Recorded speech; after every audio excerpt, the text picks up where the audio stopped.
ഈ റിപ്പോർട്ട് ആ ലാബിൽ കൊടുത്ത് ഒന്നുകൂടി കൺഫേം ചെയ്തു. Yes sir. ദിനേശ്, ആ ചേട്ടനാ, വരൂ. തനിക്കൊരു കോളും കൊണ്ട് വന്ന ഞാൻ. എന്താ? മധ്യരാജാവ് MC പടയത്തിന് അറിയോ? ഇല്ല. എന്റെ ഒരു ഇന്റിമേറ്റ് ഫ്രണ്ടാ. പുള്ളിക്കാരന് കുറച്ചു നാളായിട്ട് ശരീരത്തിന് നല്ല സുഖമില്ല. അപ്പോ ഒരു 2-3 മാസം ഇവിടെ കിടത്തിയത്. ആദ്യം രോഗിയെ ഒന്ന് പരിശോധിക്കട്ടെ, എന്നിട്ടല്ലേ തീരുമാനിക്കുന്നത് എത്ര മാസം കിടത്തണമെന്ന്. വല്ല ഹാർട്ടെന്നോ പ്രഷറെന്നോ ഒക്കെ പറഞ്ഞ് 1-2 ലക്ഷം രൂപ തട്ടുന്നേ. രോഗം കാര്യമായിട്ടൊന്നും കാണത്തില്ല, ഗ്യാസ് ട്രബിളാ. ഒരു ഹാർട്ട് ഓപ്പറേഷൻ നടത്തിയത്. ഗ്യാസ് ട്രബിളിന് ഹാർട്ട് ഓപ്പറേഷനോ? ആ, എന്താ ഗ്യാസ് പോകുന്ന അങ്ങോട്ട് ഓട്ടറോ? തനിക്കെന്താ നഷ്ടം? ലോകത്തൊഴത്തില്ലാത്തൊരു സോക്കേണ്ട പേരും അങ്ങ് പറഞ്ഞേക്കണം. പിന്നെ തനിക്ക് കാശ് വേണ്ട വാങ്ങി ഇങ്ങേര്, എനിക്കല്ല പാർട്ടിക്ക്. അപ്പായി, മോളുടെ പഠിപ്പൊക്കെ എങ്ങനെയുണ്ട്? അവൾ ഇംഗ്ലീഷ് പറയുന്നത് കേട്ട മലയാളം പോലെയാ. ഒരു സംശയം ചോദിച്ചോട്ടെ സാറേ, ഈ പെണ്ണുങ്ങളെ ജഡ്ജിയാക്കാൻ പറ്റില്ലേ? റപ്പായി നേരത്തെ എന്നോട് പറഞ്ഞ മോളൊരു സാഹിത്യയിലേക്കാൻ പോകുന്നില്ലേ? അത് അന്നല്ലേ. ഇപ്പൊ ജഡ്ജി സാറിനെ പോലെ ഇംഗ്ലീഷ് പറയുന്നോണ്ട് അവളെ ജഡ്ജിയാക്കാന്ന് വിചാരിക്കുക. ആ, അത് പോട്ടെ.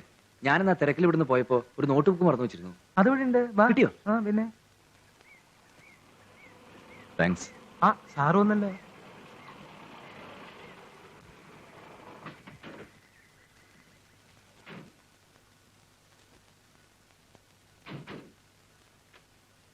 നമസ്കാരം സാർ. ഞാൻ ശബരിയല്ലേ? അതെ. കവിതകളൊക്കെ ഞാൻ വായിച്ചിട്ടുണ്ട്. വരൂ.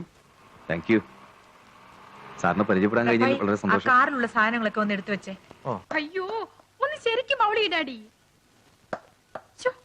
എത്ര പ്രാവശ്യം ഇങ്ങനെ മിസ് ചെയ്യുന്നു. പ്ലീസ്, എനിക്കിനി വയ്യ മോളെ. അത് പറ്റില്ല, ഡാഡി കുറച്ചുകൂടി ഇംപ്രൂവ് ചെയ്യണം.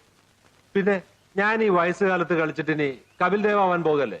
പ്ലീസ് ഡാഡി, കുറച്ചു നേരം കൂടി.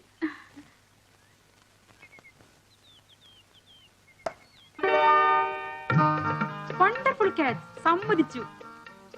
ദിനേഷ് വന്നത് നന്നായി. നേരം വെളുത്തപ്പ തൊട്ട് ഇവളെ എന്നെ ഇട്ട് കഷ്ടപ്പെടുത്തുക. എന്റെ ദിനേഷ് എന്നെ ഒന്ന് രക്ഷപ്പെടുത്തും. അച്ഛൻ പോട്ടെ മോളെ. ഓക്കെ. പിന്നെ ഇതൊക്കെ ഒരു ജോലിയില്ലാതെ വെറുതെ ഇരിക്കുന്ന നിന്നെ പോലുള്ള കിറുക്കത്തികൾക്കുള്ള കളിയാ. കിറുക്കത്ത് മനസ്സിലായില്ലേ? ഞാൻ ഒരു ഡോക്ടറാ. നഴ്സിംഗ് ഹോമിൽ വരുന്ന രോഗികളെ നോക്കാനുള്ള സമയം പോലും കിട്ടാറില്ല. ഓ, എനിക്ക് കേൾക്കണ്ട. ഒരു ജനസേവനം. ഡോക്ടർമാരൊക്കെ 24 മണിക്കൂറും രോഗികൾക്ക് കാവലിരിക്കല്ലേ. അത്ര സമയമില്ലാത്ത ആൾക്ക് ആരോപ്പ ആളയച്ചത്? സുനി, ഏയ് സുനി.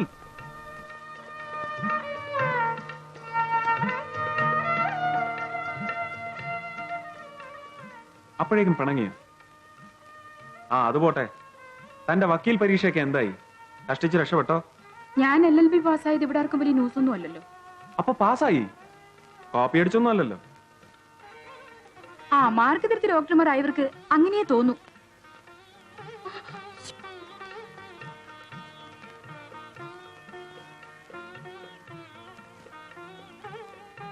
എന്താ സുനിതയുടെ അടുത്ത പ്രോഗ്രാം? ഡാഡി എന്ത് പറയുന്നോ അതുപോലെ. പ്രാക്ടീസ് ചെയ്യട്ടെ, അല്ലാതെ ചുമ്മാ വീട്ടിലിരുന്നിട്ടെന്താ? അതേതായാലും കൊള്ളാം. വാ തുറന്നാൽ നുണ മാത്രം പറയുന്ന പെണ്ണുങ്ങൾക്ക് ഷൈൻ ചെയ്യാൻ പറ്റിയതാ വക്കീൽ പണി. അതുകൊണ്ട് ഏതായാലും അളവയൊന്നും വല്ലല്ലോ. വെറുതെ എന്തിനാ ദിനേഷ് വടി കൊടുത്ത് അടി വാങ്ങുന്നത്? ആ, പുതിയ എസ്റ്റേറ്റ് ഒക്കെ വാങ്ങിയെന്ന് കേട്ടല്ലോ. എന്താ ഇത്ര ദൂരത്ത് പോയി വാങ്ങാൻ? അങ്ങനെ വേണ്ടി വന്നു. It was A matter of prestige.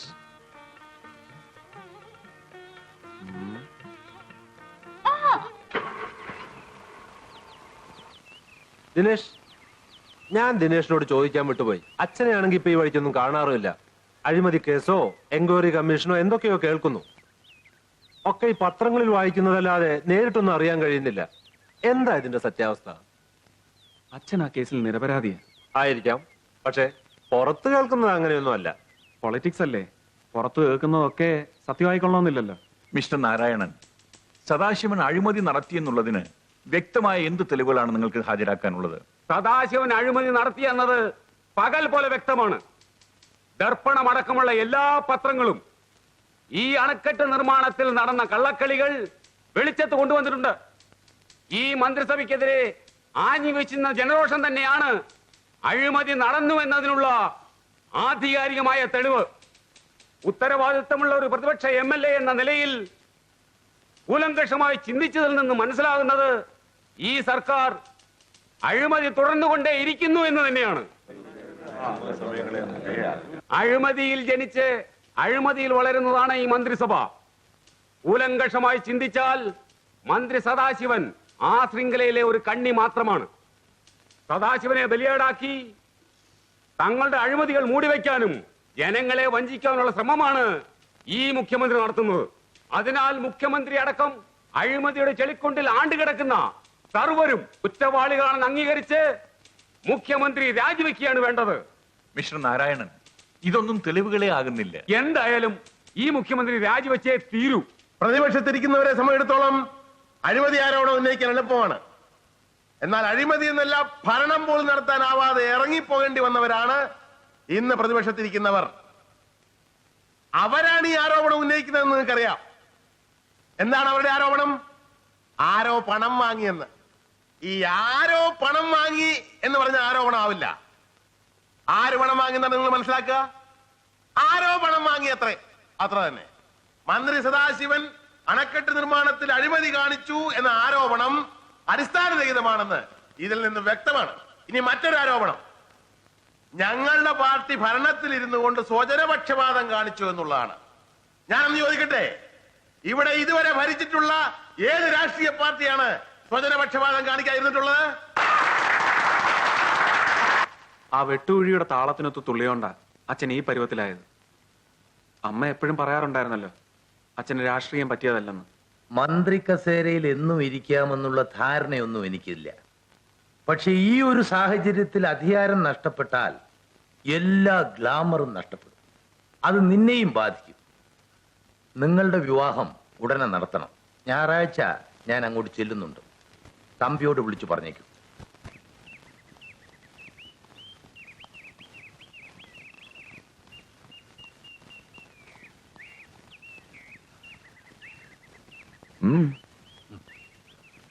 തന്റെ അച്ഛനും അമ്മയും എന്നെ ഒരുപാട് ചീത്ത പറഞ്ഞു. ഞാൻ നിർബന്ധിച്ചിട്ടാ താ കല്യാണം കഴിക്കാത്തതെന്ന്. എനിക്ക് അതൊന്നും അറിയണം. എന്താ തന്റെ ഉദ്ദേശം? നമ്മളെ പോലുള്ളവർക്ക് എന്തിനാ ചേരട്ടാ ഈ പ്രാരാബ്ദമൊക്കെ? എന്നെ തന്റെ കൂട്ടത്തിൽ പെടുത്തണ്ട. എനിക്കാണെങ്കിൽ ഇതൊക്കെ സമയത്തിന് പറഞ്ഞു തരാനും ഓർമ്മിപ്പിക്കാനും ആരും ഉണ്ടായില്ല. എനിക്ക് അങ്ങനെയല്ലല്ലോ. അതൊക്കെ അതിന്റെ സമയം വരുമ്പോ ആലോചിക്കാൻ എന്റെ ചേരട്ടാ. നമ്മളൊക്കെ ഇങ്ങനെ ആയത് ഇങ്ങനെയൊക്കെ ആവണമെന്ന് വിചാരിച്ചിട്ടാണോ? ശരിയാ, ആരും ഇഷ്ടമുള്ള വേഷം തിരഞ്ഞെടുക്കുകയല്ല ചെയ്യുന്നത്. ഏതോ നിയോഗത്തിനനുസരിച്ച് ഓരോ വേഷം കെട്ടാൻ നിർബന്ധിതരായിത്തീരുന്നു. അത്രേ ഉള്ളൂ. ഡാൻസ് ഒരു പ്രൊഫഷനാക്കാൻ ഞങ്ങൾക്ക് ഉദ്ദേശമില്ല. അതുകൊണ്ട് തന്നെ പബ്ലിക് പെർഫോമൻസ് ഒന്നും സ്വീകരിക്കാറുമില്ല. ഏതായാലും ഈ ആശയം ശേഖർജിയുടെ തലയിൽ നിന്നും വന്നതായിരിക്കും. അല്ലാതെ ദേവി ഡാൻസ് ചെയ്യുമെന്ന കാര്യം ഇവിടെ ആർക്കും അറിയില്ലല്ലോ. ഇത് ഈ ഉരുളുപൊട്ടലിൽ കുടിൽ നഷ്ടപ്പെട്ടവരെ പുനരധിവസിപ്പിക്കാനുള്ള ഒരു ഫണ്ടിന് വേണ്ടിയാണ് ഈ പ്രോഗ്രാം.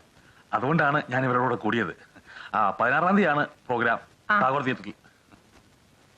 ശേഖർജിയെ കണ്ടുമുട്ടിയത് ഞങ്ങളുടെ ഭാഗ്യം. അതേതായാലും നന്നായി. കുറച്ചു കാലമായി ഞങ്ങൾ തമ്മിൽ കണ്ടിട്ട്. ഇപ്പൊ ഡൽഹിയിലൊന്നും വരാറില്ലേ? വേണ്ടത്ര ദേഹസുഖമില്ല. പിന്നെ പത്രം ചെറുതാണെങ്കിലും അതൊരു വലിയ ബാധ്യതയാ. ആകെ കൂടിയുള്ള ബാധ്യത അത് മാത്രമാണല്ലോ. അല്ല, വേറെ ബാധ്യത വല്ലതും? അയ്യോ ഇല്ല. പൊരയ്ക്ക് തൂണും തനിക്ക് താനും. I can't admit it. Please don't disturb me.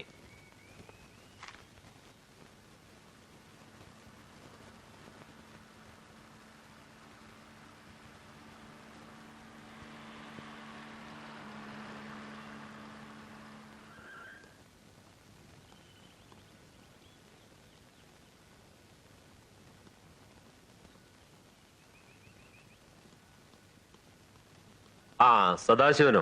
വരൂ.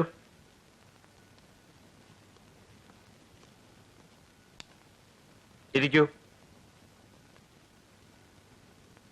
വരുമെന്ന് ദിനേശൻ വിളിച്ച് പറഞ്ഞിരുന്നു. ഞാൻ ആകെ അസ്വസ്ഥനാണ് തമ്പി. കുറെ ദിവസമായി ഞാൻ വിചാരിക്കുന്നു തമ്പിയെ കണ്ട് ഉടൻ തന്നെ ഒരു തീരുമാനമെടുക്കണമെന്ന്. എന്താ വിശേഷം? മറ്റൊന്നുമല്ല, സുനിതയും ദിനേശനും തമ്മിലുള്ള വിവാഹകാര്യം തന്നെ.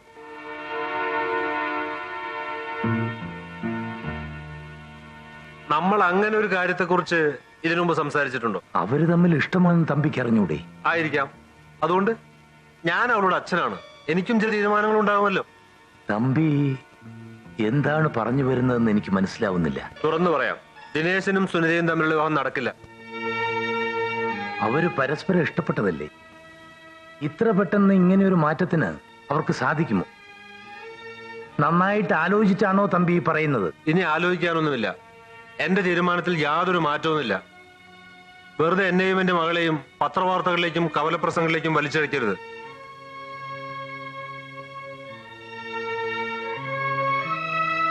കൊള്ളാം, നന്നായിരിക്കുന്നു.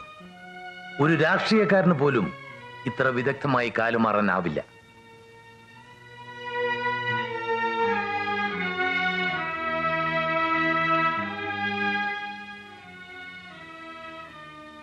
വരട്ടെ മോളെ.